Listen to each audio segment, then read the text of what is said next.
Sahabatku, marilah kita ikuti tausiah yang luar biasa ini. Assalamualaikum warahmatullahi wabarakatuh. Innal hamdalillah nahmaduhu wa nasta'inuhu wa nastaghfiruh wa na'udzu billahi min syururi anfusina wa min sayyiati a'malina. May yahdihillahu fala mudilla lahu wa may yudlil fala hadiyalah. Asyhadu an la ilaha illallah wahdahu la syarika lah wa asyhadu anna Muhammadan abduhu wa rasuluhu la nabiyya ba'dah. Saudaraku, banyak yang bertanya apakah pahala sedekah untuk orang tua yang telah meninggal sampai atau tidak. Untuk itu, yang melatar belakangi pembuatan video ini adalah pertanyaan-pertanyaan seperti itu. Insya Allah pada kesempatan kali ini akan kita coba bahas. Bismillahirrahmanirrahim. Segala puji bagi Allah, Tuhan semesta alam, Ar-Rahmanir-Rahim, yang maha pemurah lagi maha penyayang. Kalau melihat sifat Rahman dan Rahimnya Allah subhanahu wa ta'ala, apakah orang tua mendapatkan pahala amal soleh anaknya? Jika seorang wafat maka terputuslah amal perbuatannya, amalnya terputus pula pahalanya, kecuali 3 perkara. Sebagaimana pada minggu yang lalu telah kita bahas, yaitu sedekah jariah, ilmu yang bermanfaat, atau anak yang soleh untuknya.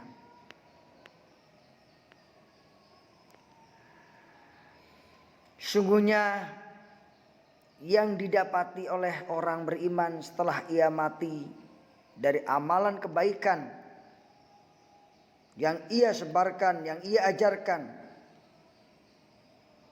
dari ilmu yang ia ajarkan dan sebarkan, anak soleh yang ia tinggalkan, atau mushaf Al-Quran yang dia wariskan, masjid yang ia bangun, rumah persinggahan bagi para musafir yang ia bangun, sungai yang ia alirkan dan sedekahkan, yang air keluar dari hartanya ketika ia sehat dan hidup.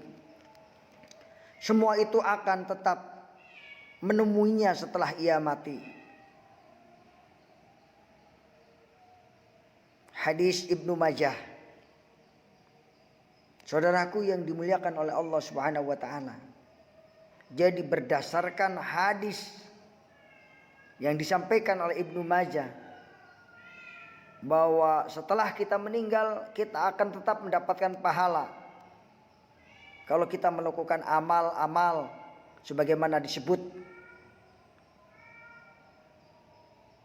yaitu kita melakukan kebaikan, ilmu yang diajarkan dan sebarkan. Kemudian anak yang soleh yang kita tinggalkan, yang kemudian mushaf Al-Quran yang kita wariskan,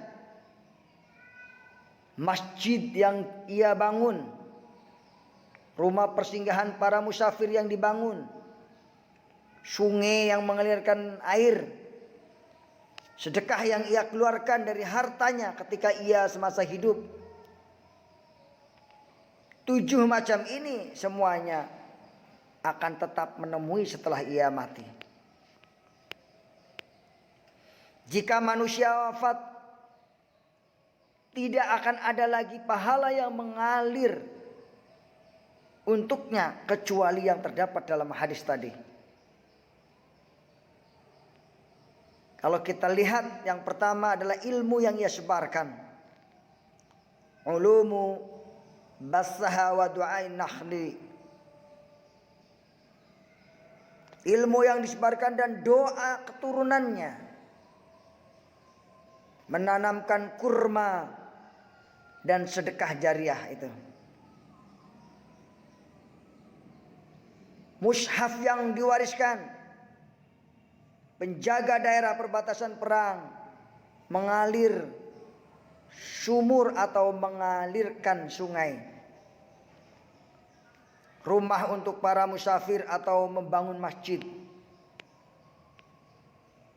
mengajarkan Al-Quranul Karim. Maka ambillah ringkasan dari ini. Bagaimana Rasulullah sallallahu alaihi wasallam bersabda, "Man da'a ilal huda kana lahu min ajrin mithla ujuri man tabi'alahu la yanqusu dzalika min ujurihim syai'an wa man da'a ila dhalalin kana alaihi minal ismi mislu ayyasami man tabi'ahu la yanqusu dzalika min asamihim syai'an." Hadis riwayat Muslim. Barang siapa yang mengajak kepada petunjuk, maka ia mendapatkan balasan semisal orang yang mengikutinya tanpa mengurangi pahala orang yang melakukannya sedikit pun. Dan barang siapa yang mengajak pada kesesatan, maka ia mendapatkan dosa sebagaimana dosa orang yang melakukan kesesatan tanpa mengurangi dosanya sedikit pun. Hadis riwayat Muslim. Saudaraku yang dimuliakan oleh Allah Subhanahu wa taala. Jadi jelas yang ditanyakan tadi, insya Allah apa yang disedekahkan itu akan sampai. Apa yang didoakan oleh orang tua oleh anak itu akan sampai pahalanya. Masya Allah. Oleh karena itu, mumpung kita masih hidup, ayo kita lakukan 10 hal tersebut agar kita senantiasa kelak di kuburnya mendapatkan pahala, kiriman pahala dari apa yang kita lakukan dengan ikhlas di dunia ini. Lakukanlah sesuatu dengan ikhlas, insya Allah kita akan mendapatkan pahala. Amin amin ya rabbal alamin. Wassalamualaikum warahmatullahi wabarakatuh.